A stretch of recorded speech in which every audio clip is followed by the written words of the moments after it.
Could you start with your name and occupation, please? Hi, I'm Himanish Ganjoo. I'm a graduate student in cosmology, astrophysics, and I work on the early universe. And we've got you here today to talk about the cosmology of Andre Russell's hair and how it pertains. No, okay, we've got you here today to talk about Axar Patel because you wrote a fascinating piece. In fact, I'm going to go out there and say it should be the future of cricket writing, your piece, but it won't be because, as you and I have already discussed, Right. cricket board's already taking all their information offline. But it was absolutely brilliant. Yeah. Let's start with Axar Patel. When he came in, I said on TalkSport that he was the Walmart Ravi Jadeja, which upset people a lot. But what I meant by that was he did everything that Ravi Jadeja did, just not quite as good. You know, fielding, batting, bowling. He had all of those sorts of skills. He currently has 36 test wickets from 5 matches at a Lomanesque average of 11.86. Mind you, we also live in a world where Scott Boland and Kyle Jamieson exist, but I'm assuming it's that very low average of Axar Patel that probably first got you interested in how on earth he's taken this many wickets. So like when he came in, he was supposed to be this limited overs data, right? And you wouldn't expect him to be a test prospect because he hadn't played many first class matches in the 3 years before his debut. So you wouldn't expect anything from him, right? And suddenly he has these 35, 36 wickets in 5 matches, which is mind boggling. And he didn't have anything special. There was nothing exceptional about him. He wasn't turning the ball too much. He didn't have some gorgeous loop. So what was it about him? And people got talking about it. And having access to this kind of data for the first time, I was very excited to sort of prod into that and pry into it and try to see what happens. And I found this article. So that's what got me fascinated. You know, that I have this data and people are talking about it. So why not? Yeah, no, definitely. I think if you look at left arm finger spin, there's sort of a couple of different kinds that we've had throughout cricket. So you've got this sort of Monty Panesar, Daniel Vittori taller left arm finger spinners who get quite close to the stumps and rag the ball away. You've then got that Shakib, Jadeja, lower arm, shorter guys sort of bowling. You've got someone like Paul Harris and Ashley Giles who are that Western style of left arm finger spin, right? And Harath, someone like Harath is probably, because he's so good, he's probably a combination really of what Monty, Vittori, Shakib and Jadeja do, right? Axar, it was quite obvious early on, and I was commentating with Mark Butcher and Darren Goff and Mark Nicholas, and everyone was saying the same thing. He's just so wide on the crease. That was the first thing that we all noticed. But the other thing was that he's actually tall, and I didn't realize until you wrote this piece that his release height is basically the same as Kyle Jamieson's. Yeah. So that's the first anomaly, right? If you go round arm, you sort of cut down on the height you release the ball from.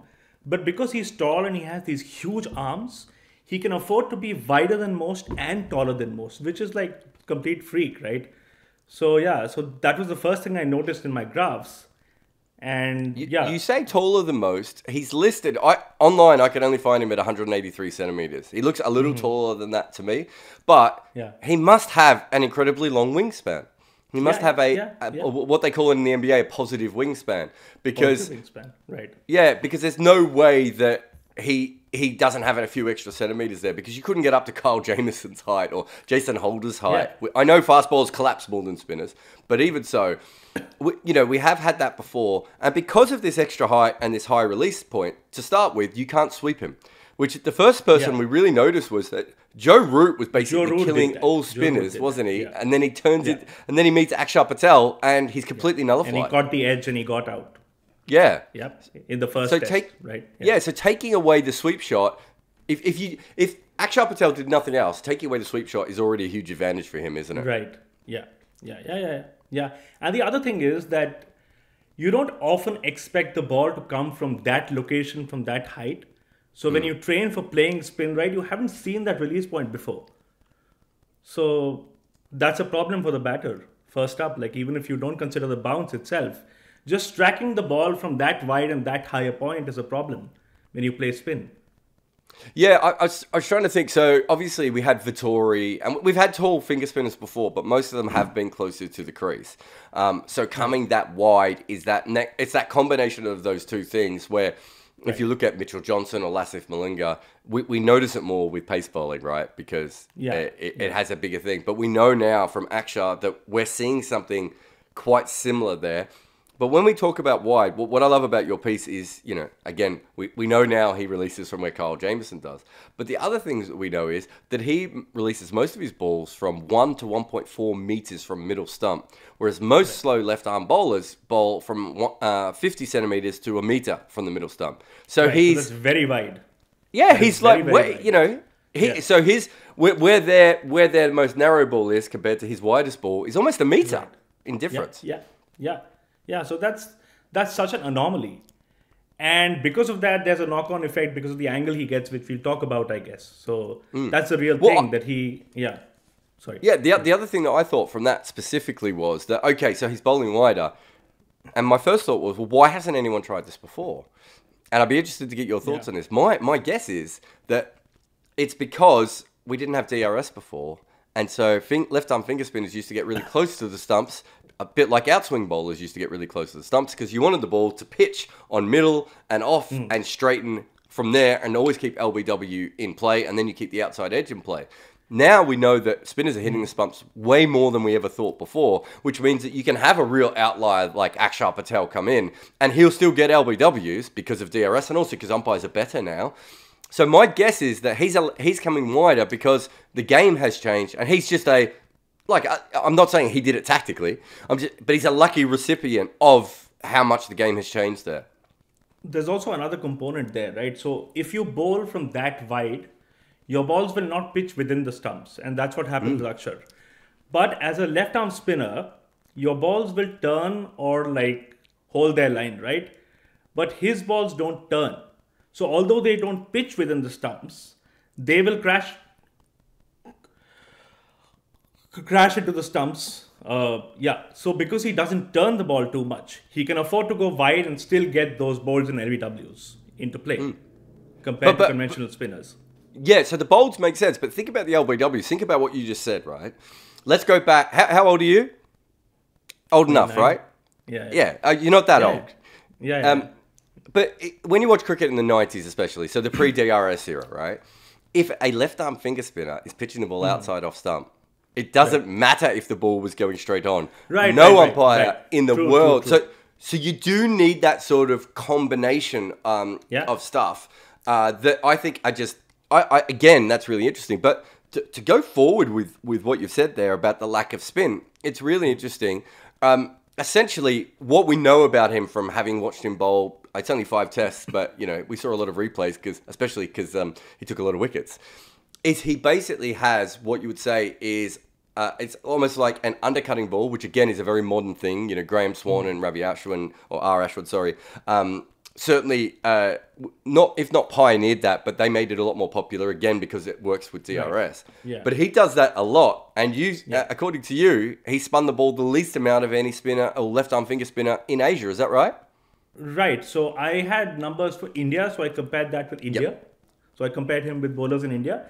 And so the most satisfying graph in my whole piece for me was a plot of the drift versus the turn. So it's important because this is something we know conventionally in cricket, that side spin is the thing which generates both turn and drift. Yep. And the first thing I plotted was that for all spinners, and they were correlated. So I was happy with that. But for the same amount of drift, Axar gets less turn than the average spinner. So he puts the revs on the ball because he's getting the drift due to the revs. But somehow his ball wobbles or he undercuts it like a saucer. So finally he doesn't get as much turn. And I have the numbers in my piece, I think. And he gets 2.72 degrees of outward turn on his wicket-taking balls. Jadeja gets 3.8. Steve O'Keefe gets 4.3. Monty Panesar is 4.9 and so on. So he turns the ball, but not very much. And coupled with the angle, that's lethal, right? Yeah. 2.7, I'm trying to think. That's probably what you would expect a part-time finger spinner to do. Yeah. So that's the amount of turn that I'm trying to think of a name here. You know, someone like Fabian Allen or Akil Hassan. I know Akil Hassan's not a part-timer, but I watched them recently. You know, they put revs on the ball. They're still spinning the ball. Yeah. But 2.7 is really probably what you would expect for Akil Hassan. So that actually, it's probably more like a limited over specialist kind of bowler, right? Yeah. And that's what you've got, right? Yeah, and you've got Jack Leach at 5 degrees. And Pragyan Oja, he has a name from the past for everyone, but he's at 6.7 degrees. Like, we're talking, he's not even related. Size, He's not even related to those sorts of things. So again, we just keep finding things that are a little bit different. Now, here was the thing. It's funny that you thought that was the big thing. Here's the big thing for me.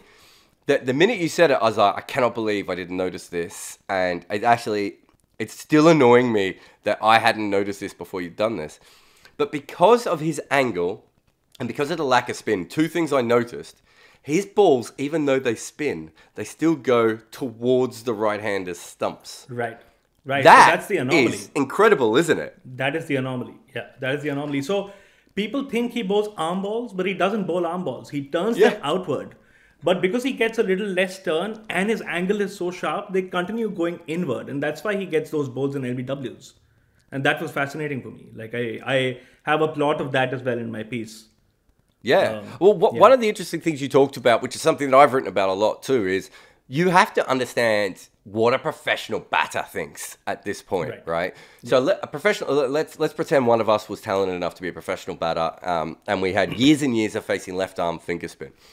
You have all that training, and you're playing in this game, and a left arm finger spin is coming on, and you could see the revs that he's putting on the ball.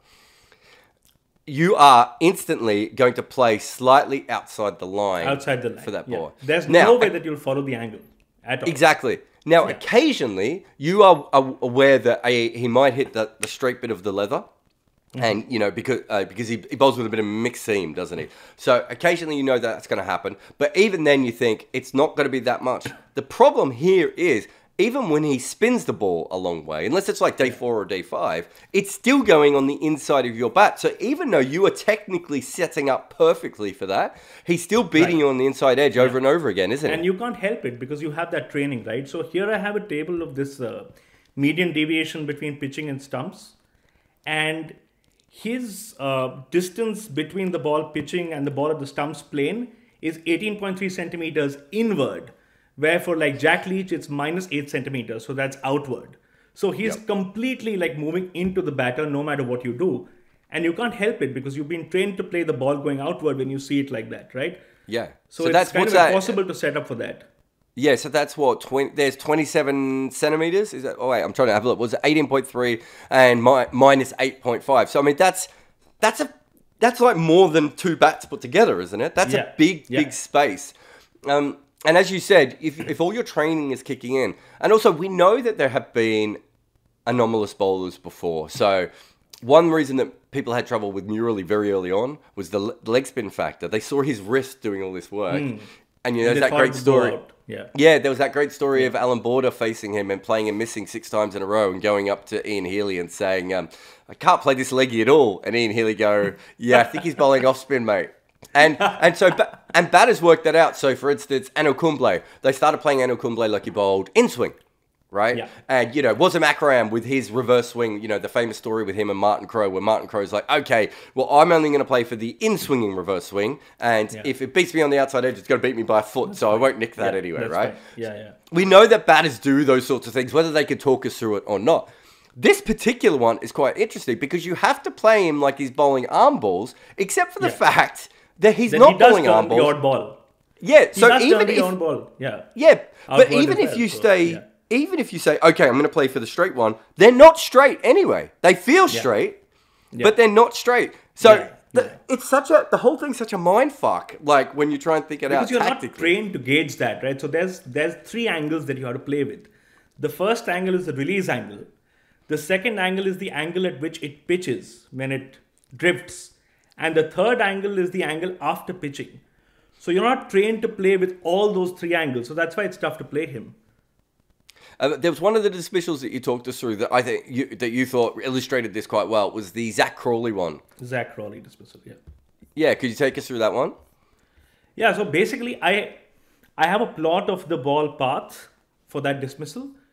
So let's see, where's that thing? Let's see if I can pull it up. Okay, so the ball is delivered like an away spinner, but it starts wobbling midair, reducing the purchase of the surface. It actually turns outward, but the delivery angle means that the ball is still going 0.05 degrees into Crawley. So basically, he's bowled it from such a sharp angle that although it's turned 1.75 degrees outward, it's still going in. The other factor which I don't talk about in this, I think, is the lift, which we'll talk about later. Yeah, but the factor of the line and the angle is shown in this kind of dismissal. That you can see that you play for the line of the ball, but the angle keeps carrying it inward, and you can't do anything about it. The other thing, there's a couple of other really interesting ones about what he's done, which is, you talked about him before being a limited overs bowler. That's how we kind of all knew him. You know, I remember when he played in those tests, you know, some of the guys that I was chatting to at the time were like he's an underrated T20 player, which I think he was. Now he's probably rated correctly based on a different format, weirdly enough. But because he's a tall, accurate, and we'll get to the accuracy in a moment, but because he's a tall left-arm finger spinner, he never flights the ball. Like, it doesn't come out of his hand. I don't think people understand that. Even bowlers who bowl quicker, so someone like Rashid Khan who bowls quite quick, the ball still has a little bit of a loop out of his hand. He flights the ball because he's a leggy. He has to flight it. He can't dart it inward. And Matt Parkinson's obviously another one. He does it a lot slower. But even if you watch, and I've told people this before, one of the best places to watch Nathan Lyon is from side on, because he has a very similar loop to a club off spinner in that the ball comes out of his hand and then it drops really savagely at the end. Not left arm finger spinners, I think, are generally a little bit flatter. You know, you do get more of the Paul Harrison, Ashley Giles type. You also get more of the Vittori, Monty Panesar type, who are tall, stronger guys, right? They're a little bit flatter. But even compared to them, I would say that I've almost never seen Axar Patel flight a ball. And that's the other graph in my plot, where I was looking at the vertical component of the release velocity. And usually you have about half and half. So half the balls are flighted and half aren't. All his balls were darted downward. So the vertical component was always downward. So we call him a darter, but he's actually literally darting all his deliveries. And I was talking to Karthik Krishnaswamy of Cricinfo about this. And he told me that means that people won't play him on the front foot, because you gauge the foot from the ball, right? So you see a flatter ball and you go on the back foot. And that's what people are doing to him as well.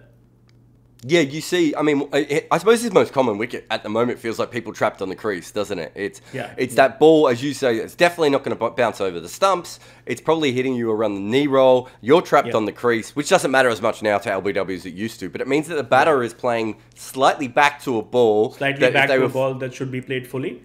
Yeah, if you were forward, you'd probably just feel a little bit more comfortable with it, wouldn't you? So again, that lack of flight, and also, I'm trying to think of if there's another finger spinner. Probably the only other finger spinner I can think of who had a lot of success without... I was going to say Syed Ajmal because he bowled so quick, but even Syed Ajmal, I would say the ball came... Yeah, I can't think there's been another finger spinner who's been successful without getting the ball above that eye line. Because that, for those who've never played against spin, it's that above the eye line that really bothers people. In the air. Yeah, so I play spin reasonably well. And for me, once it goes above the eye line, that's not a problem. But as a spinner myself, I can see straight away with a batter that if I'm going up, they're just like, oh, but this is a whole new world. They just have trouble tracking. Right. Yeah, and so I think different people just have different tracking software in their brain, right? With him, he's taking what should be an advantage away and he's making it, again, something else. And this is a very one-day style of bowling, you know, and yet it's so effective for him. Yeah, and so the other thing is, because he's tall, right, he doesn't need to flight the ball. If he flighted the ball, he'd overpitch it. So because he's tall, he's already coming from over the eye line when he delivers it downward. So that's one thing to consider that we don't talk about, right? And yeah, so this thing coupled with lift, now that's the other interesting thing I found out, which really baffled me for a long time. Because spinners are not supposed to get lift, and yet consistently in my ball tracking data, I see that they get lift on about 40% of their deliveries. Now, that might be because of different reasons. I haven't fully worked it out. Is that lift, or do you think it's hang time, where the ball is bouncing further back than you would expect it to? It's the same thing. It's the same thing. Yeah, okay. It's the same thing, right? So, dip will make the ball pitch shorter than you think. Yeah. And lift will make the ball pitch a little fuller than you think. So on this, and I don't know if you've ever seen this before, but Fred Spofforth invented swing bowling, right?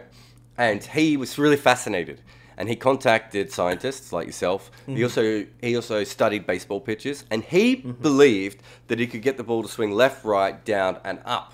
And I always make fun of that because I think he was so confused what he was doing that he didn't know. But chances are, maybe what he meant was what you're talking about here, which is it's not so much that they're actually getting the ball to swing up. It's just that it's not bouncing when you would expect it to bounce. It's just bouncing fuller.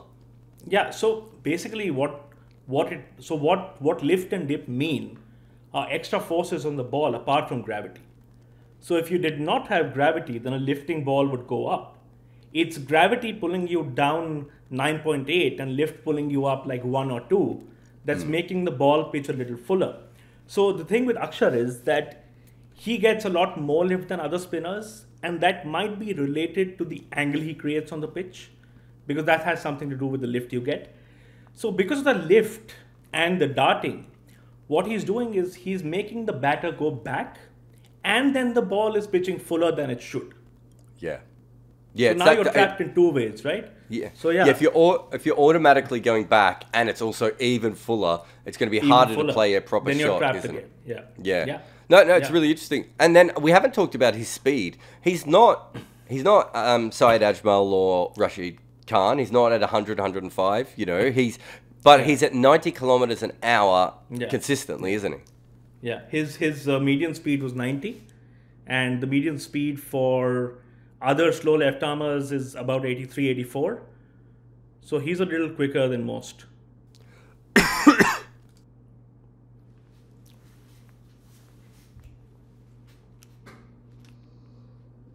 You're muted. Let me unmute. Yeah. Oh, can you hear me? Yeah. Sorry. So that makes sense again because that is what you expect of a one-day spinner. His pace is more like what you would expect of a one-day spinner. But the other thing that he manages to do, which is very important, is the accuracy.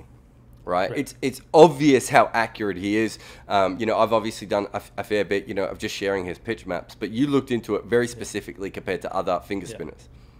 I think it was your pitch map that prompted me to look at that way. Because, you know, spin is a one-length art. Like there's one perfect length for spin. So by looking at the variance of the lengths of bowlers, you can gauge their accuracy. And he turned out to be the most accurate. So his variance is, I think, 0.85 meters or something. Zulfikar Babar is 0.88, Pragyan Ojha is 0.9, and so on.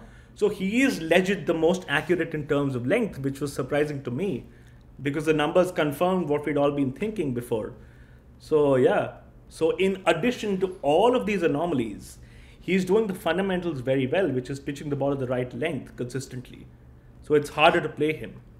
Yeah, I mean, I think with that specifically, it's he has such a good natural length. If you think of, you know, Harath or Ojha or some of the other bowlers, they probably have to bowl slightly different lengths on slightly different pitches against slightly different batters. So the easiest way to point this out is if you're it was Embaldini who played against Joe Root, right?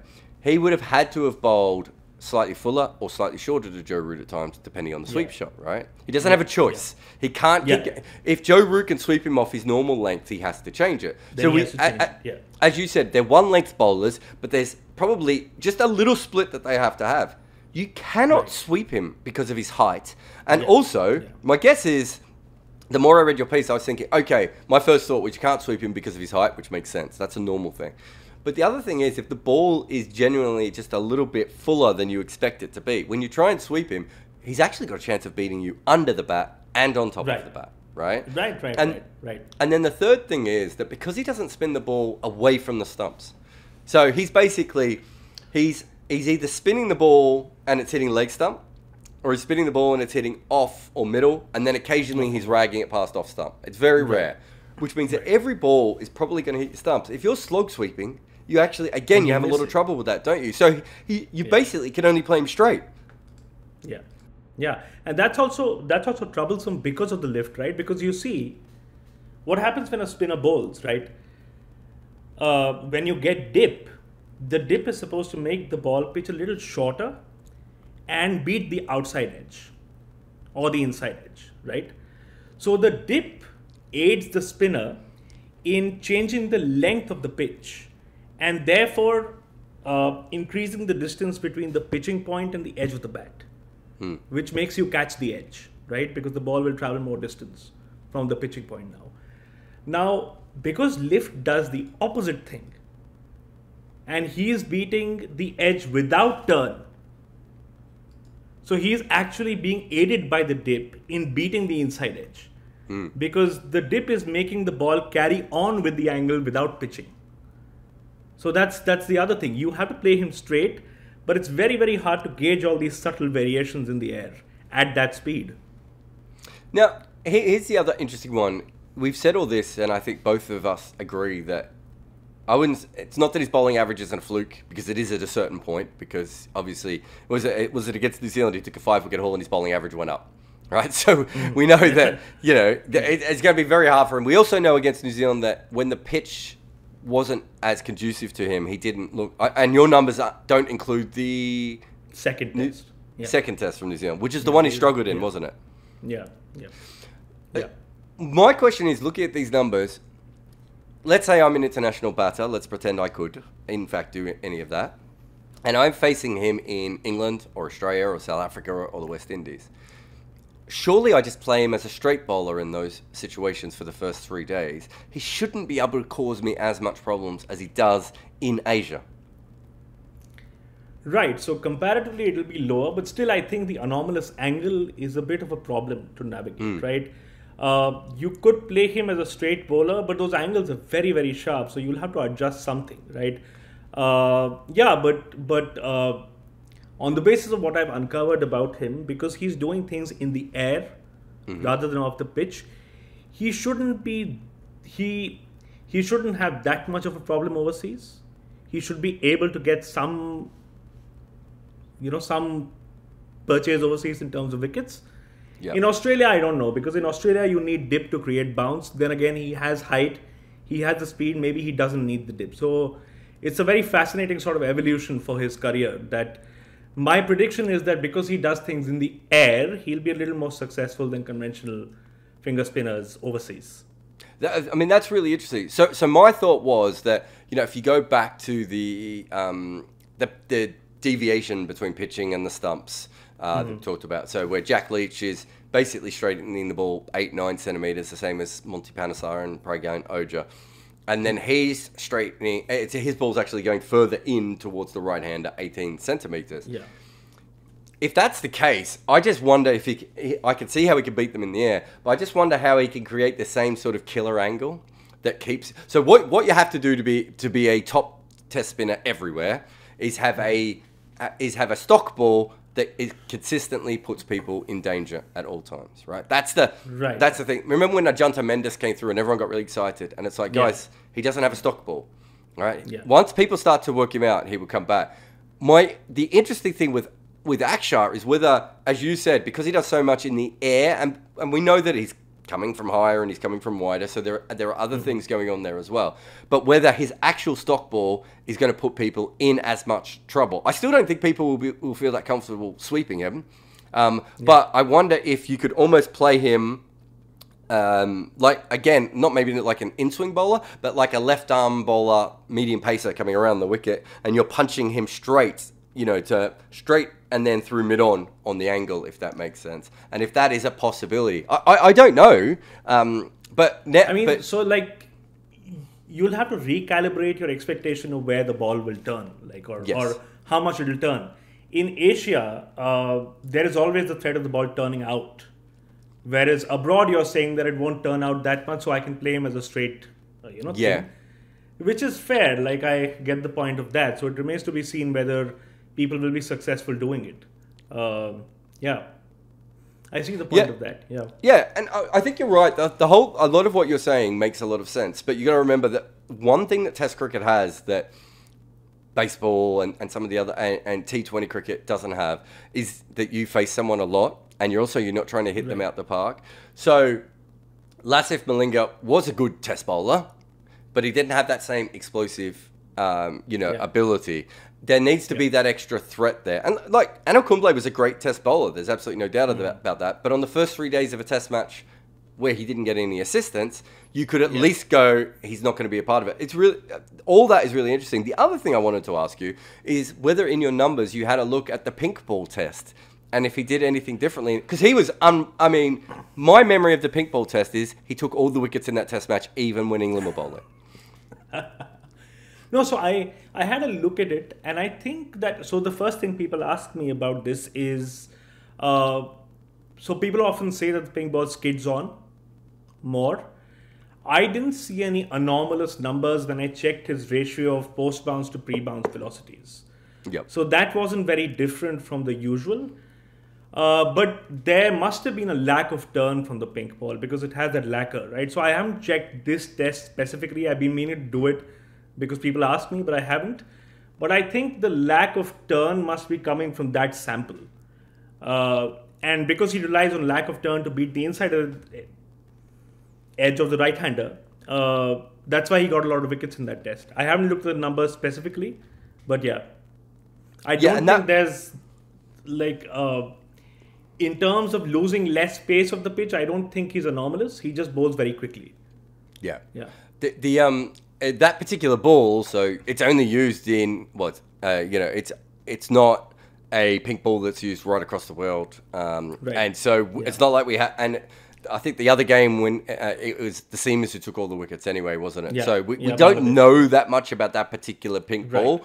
My memory of watching it though was this is skidding on, or this is doing something that just the way that the batters were playing it, it felt a little bit more unnatural than a red ball. Having said that though, how much of that is just your natural bias of it's pink and no one's hitting it, so it must be the ball, rather than, because he was unhittable in other games as well.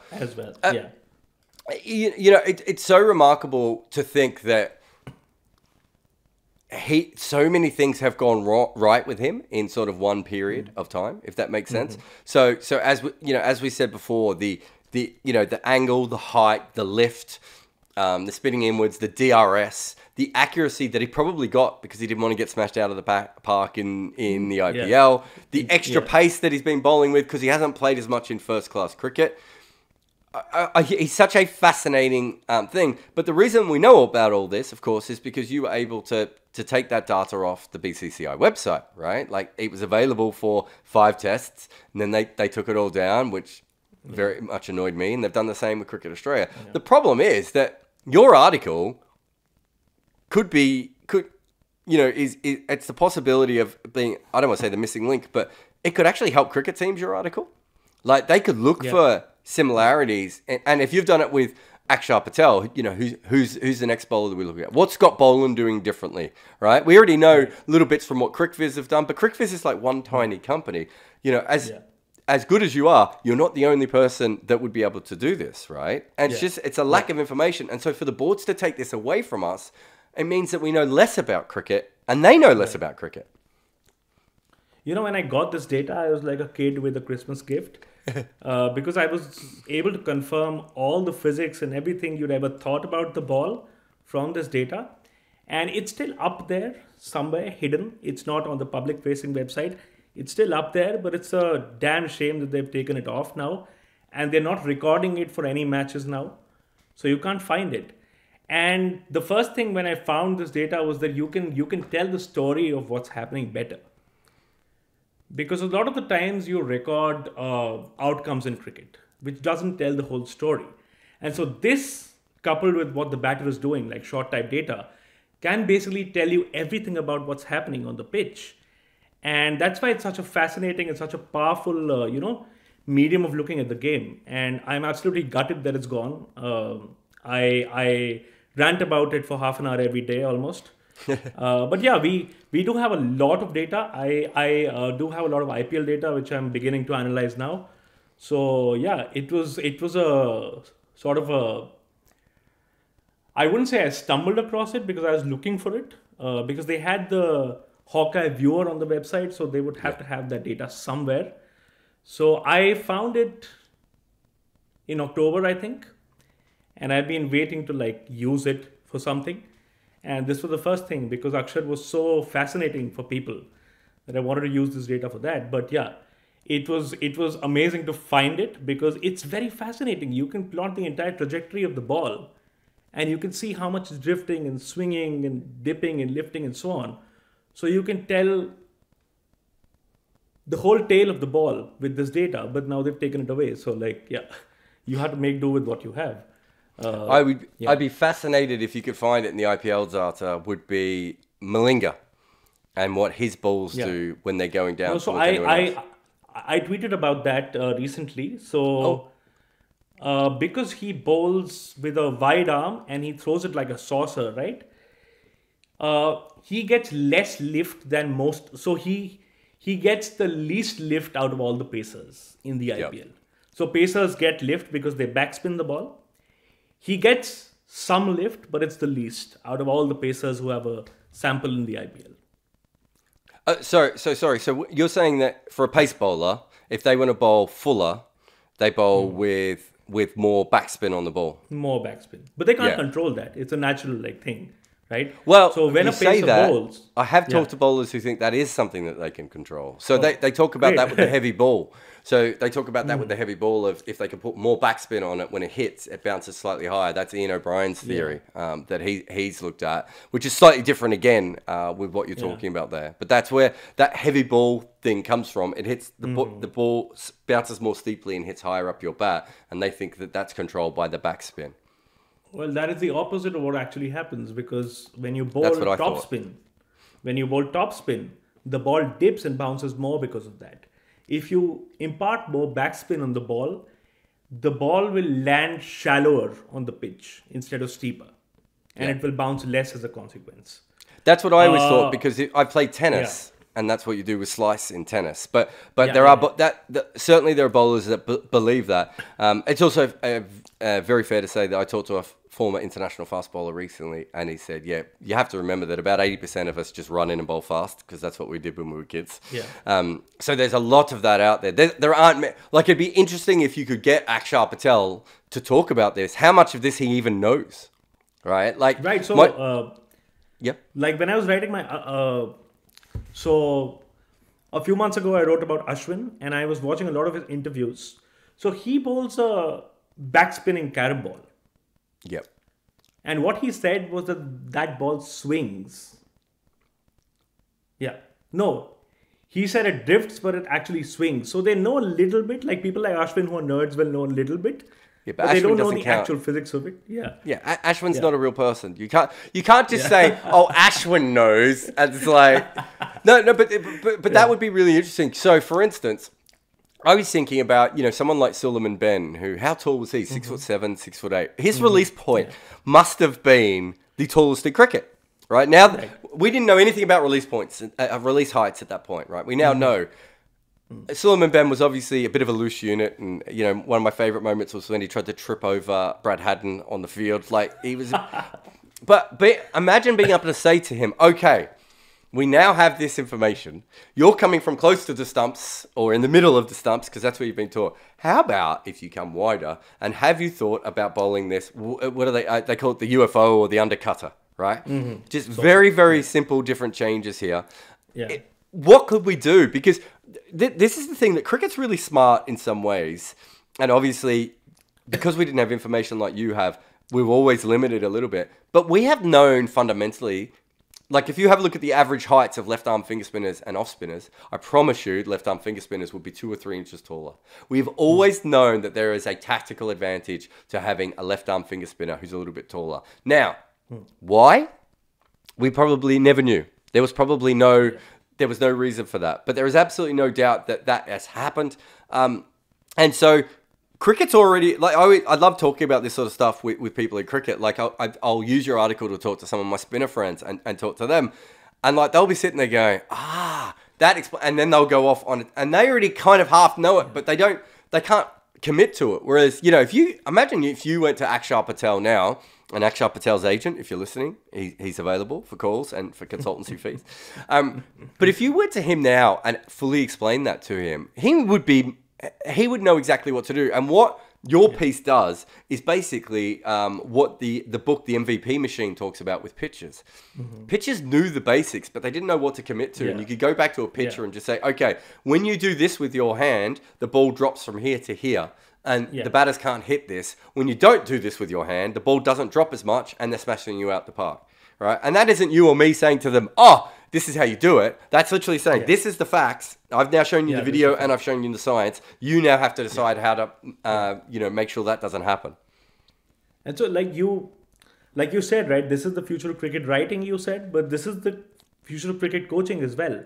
Yeah. Because this is helping you quantify everything properly, right? So more and more people should have access to this data, and more people should learn how to use this data, because all the things that we talk about as, cliches or as hearsay in cricket, you can confirm all of that with this, and you can coach using it, and you can analyze using it. It's like beautiful. So yeah. Beautiful. Well, enough said. Thanks for coming on the podcast. Thank you.